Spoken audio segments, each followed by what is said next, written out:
মুসলিম বের হবে দুষ্টামি কইরা এরশাদ কাকুর জায়গাটা কিন্তু মাশাল্লাহ এবারটা পূরণ করব। আমি এরশাদ কাকু কাটা হোসেন মোহাম্মদ এরশাদ, আমি ওনার মধ্যে কিছু নীতি ছিল, সেই কাজ করে গেছে। 90-এর দশকে কুমিল্লা শহরে এমন অনেক কাজ আছে এখনো এরশাদের আমলে করা, রাস্তাঘাট কালভার্ট সুন্দর টিকা আছে, কাজের মান ভালো ছিল। ক্ষমতার জন্য তো সবাই কাপাকাপি করে, তখন এরশাদের দোষ ছিল, এরপর তো কত এরশাদ আমরা দেখলাম। তবে আমি যার কথা বলছি তিনি হচ্ছেন ভিপি নূর। ভাবা যায় যে এই লোকটা ইসরায়েলের টাকায় চলে। আওয়ামী লীগ সরকারের সময় যখন ভিপি নূরের এই কালো চেহারাটা, চেহারা কালো বলতে রং কালো বুঝাইতেছি না, মুখোশের থাকা ছদ্মবেশী, কখনো ছাত্রলীগ, কখনো এই লীগ, কখনো ওইটা, কখনো তারেক জিয়ার ভক্ত, কখনো জামাতের কাহিনী, সবকিছু মিলে তো নূর বিকাশের প্রবর্তক। তিনি যে আমরা ভাবতাম বিকাশ খাইয়েই চলে, যখন ইলেকশন আসছে দেখলাম এত টাকা কই পাইলো, পরে বোঝা গেছে টাকার কাহিনী কি। তাও কে বলছে? নূরের খুব কাছের লোক, ওনারে আবার কে বলছে? ফিলিস্তিন, যে নূর ইসরায়েলের টাকা খায়। আবার রেফারেন্স দিয়ে কথা বলি ভাই, আপনারা আবার চেষ্টা যাইতে পারেন। গণ অধিকার পরিষদ থেকে চলে যাওয়ার প্রসঙ্গে ডক্টর রেজা কিবরিয়া বিস্ফোরক মন্তব্য করেছেন যে যেই দল ইসরায়েলের টাকায় চলে সেই দলে আমি থাকতে চাই না। সম্প্রতি তিনি একটা বেসরকারি টেলিভিশনকে এই বক্তব্য দিয়েছেন।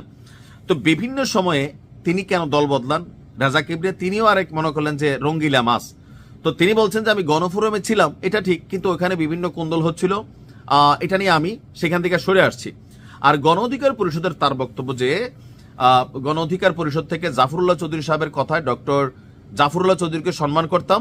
তো কিছুদিন ওইখানে ছিলেন, এরপরে তারা যখন টের পেলেন যে ভিপি নূরের এই গণ অধিকার পরিষদ ইসরায়েলিদের অধীনে চলে, এটা তিনি মানতে পারেন নাই। বিষয়টি তার আগে জানা ছিল কিনা, না, তিনি বলেন আগে জানতেন না। তো কবে জানলেন? বললেন যে মিটিং এর তথ্য প্রকাশ হয়ে গেল মিডিয়াতে, তারপরে ফিলিস্তিনের রাষ্ট্রদূত বলল তার সঙ্গে 3টা জায়গায় ইসরায়েলি গোয়েন্দা সংস্থা মোসাদের মিটিং হয়েছে। ফিলিস্তিনের রাষ্ট্রদূত যদি ভিপি নূর নিয়ে এই কথা বলে আর রেজা কিবরিয়া নিজে সাক্ষ্য দিচ্ছেন, এরপর যদি আপনাকে নূর ভাই এই আর কিন্তু ইমান থাকে না।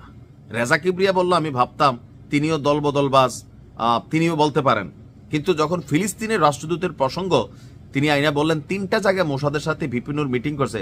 আচ্ছা, বাংলাদেশের একটা খেলোয়াড় নূর, তার সাথে ইসরায়েলের কি স্বার্থ থাকতে পারে? এই দেশে ধান্দাবাজি অথবা দেশের ইসলামিক জনতাকে বা থাকে না ভিতরের ভালো কিছু তো না, অবশ্যই খারাপ কিছু। আর এই যে নূরের সম্পদের যখন আমরা এবার হলফনামায় দেখলাম, তার মানে কি কালো ব্যাগ ভর্তি যে টাকা, ইলিয়াসও কিন্তু বলছিল যে তখন বলছি না, আসলে সবগুলাই কিন্তু ধান্দাবাজ। প্রকাশিত হওয়ার আগ পর্যন্ত সবাই ভালো, আপনি কারে খারাপ বলবেন? এই রাষ্ট্রে বিক্রি করে দেওয়ার প্ল্যান করে, এই রাষ্ট্রে ইসরায়েলের এজেন্ট হয়ে রাজনীতি করে, মানা যায়? আমার মনে হয় এই নিউজ দেখার পরে বিএনপির উচিত তাৎক্ষণিকভাবে ভিপি নূরকে মনোনয়ন থেকে প্রত্যাহার করে নেওয়া। বিশ্বাস করেন ওই আসনে যারাই দেন, এমনি তো বিএনপি বিদ্রোহ করছে নূরের আসনে, গলা চিপা 10 মিনিটে, যে এই উইরা এসা জুইরা বসা পাখি আমরা চাই না। আমাদের লোকাল নেতা আছে, তারে দেন। ভিপি নূর আপনি কি বলবেন? সারাদিন পুরো বাংলাদেশে গাইলেছেন আপনি, আজকে আপনি নিজে সেই গালির খাতায় উঠে গেছেন। টাকার লোভে আপনি ইসরায়েলের মোসাদের সাথে মিটিং করছেন। ভাই কি এমন কাজ আপনার? সৌদি হইলেও বুঝতাম, পাকিস্তান হলেও বুঝতাম, ইসরায়েলের সাথে ওয়াই? এই জবাব আপনাকে দিতে হবে। এখন আপনি বলবেন কি একটা মহল রেজা কিবরিয়া আমার বিরুদ্ধে, এগুলোই তো বলবেন, আপনারা এগুলো খেলবেন, কিন্তু আমাদের যা বোঝার আমরা বুঝা নিচ্ছি। নতুন যারা রাজনীতিতে আসতেছে কার যে কি অবস্থা তলে তলে আল্লাহ ভালো জানে। আল্লাহ দেশটারে হেফাজত রাখুক। আসসালামু আলাইকুম।